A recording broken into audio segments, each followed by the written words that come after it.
Hi everyone, my name is Steffan Surdek, and I'm here to talk to you about the 5 key skills of a co-creative leader. The first key skill is around being a voice among many inside the conversation. So what this means essentially is that you want leaders that are able to be in a brainstorming session, for example, with their teams, and they're able to listen to what people bring. They're able to build on top of the ideas that other people bring. They're able to make suggestions. More importantly, though, co-creative leaders are able to bring a suggestion to the table and people can hear it as if anyone else had brought it to the table. In some organizations, what happens, I have leaders that speak to me and they say, you know, Steph, when I work with my team, I usually try to speak last.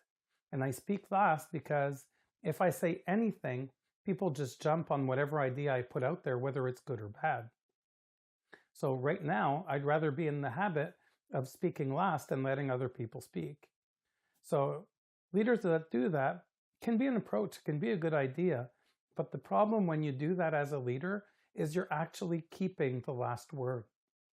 That impact that you have, you're actually making it stronger by waiting at the end before you put in your piece of the puzzle. So co-creative leaders need to be a voice among many inside the conversation. The second key skill of a co-creative leader is unleashing the leaders around them. One of my biggest outrages when I go inside organizations is dormant leaders. Dormant leaders are the people inside your organizations that when you ask them what they do outside of work, they're the people that are the coaches of your kids' sports teams. They're the head of the security patrol or the head of the lifeguards. They have these passions outside of work where they take a lot of responsibility, where they do a lot of things that show off what they can do, show off their leadership skills. But when it comes to work, they can't do that. They can't show up in that way. And more often than not, they can't show up that way because they don't have a leader somewhere in their titles.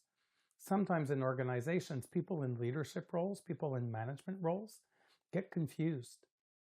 They think that only the people with power should be leaders, or only people that have leader inside their title as a team lead or anything like that are people that are considered leaders.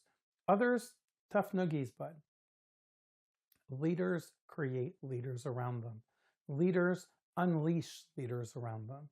Co-creative leaders see the potential in people and they unleash them so that they're able to show up and make a difference in their workplace. The third key skill of a co-creative leader is building capacity on their teams. So co-creative leaders know that if they want sustainable change, if they want change that will last, you need to teach your people how to do things. You need to be able to recognize when people are struggling to learn. You need to be able to accompany them to help them learn in a more effective way. And if you really want that change to last, you have to invest the time. An example that I like to give is imagine for a moment that you're working out and you're lifting weights and you're doing curls with the barbell. So imagine that you're lifting 15 pounds. And at first you're starting, you're in bad shape, you're doing your curls and you're going, oh my God, this is so hard. But after 2 weeks, after 3 weeks of lifting 15, the next thing that you know, you're at 20, you're at 25, you're at 30. When you go back to 15, it's super light. It's something that you can take without problems. Co-creative leaders understand this. Co-creative leaders realize when they're asking their teams, when they're asking the people around them to lift 15 pounds versus when they're trying to lift 100 pounds and they can't do it. The fourth key skill of a co-creative leader is dancing with the system around you. As a co-creative leader, you need to be able to listen to what people are saying. You need to be able to recognize patterns. You need to kind of be able to feel the energy of where your teams need to go. That's dancing with the system. And it's hard to do, and it's a bit of a challenge sometimes, but you just need to put your ear to the ground and listen to those water cooler conversations. listen to what your people are saying around you, and then see how you can make decisions based on what the system is telling you. The fifth key skill of a co-creative leader is fostering an environment that encourages people to learn by doing. More often than not, inside corporate environments, we find ourselves in a place where it's hard to try anything. We get stalled because we're afraid to make mistakes.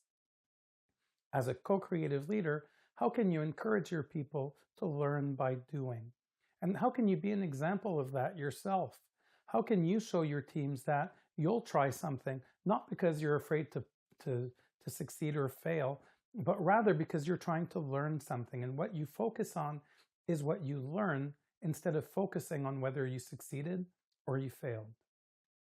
So those were the 5 key skills of a co-creative leader.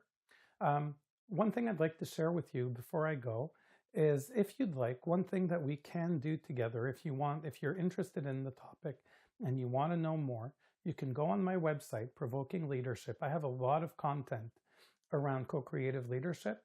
The other thing that you can do is we can work together, and I could do a full day workshop if you'd like.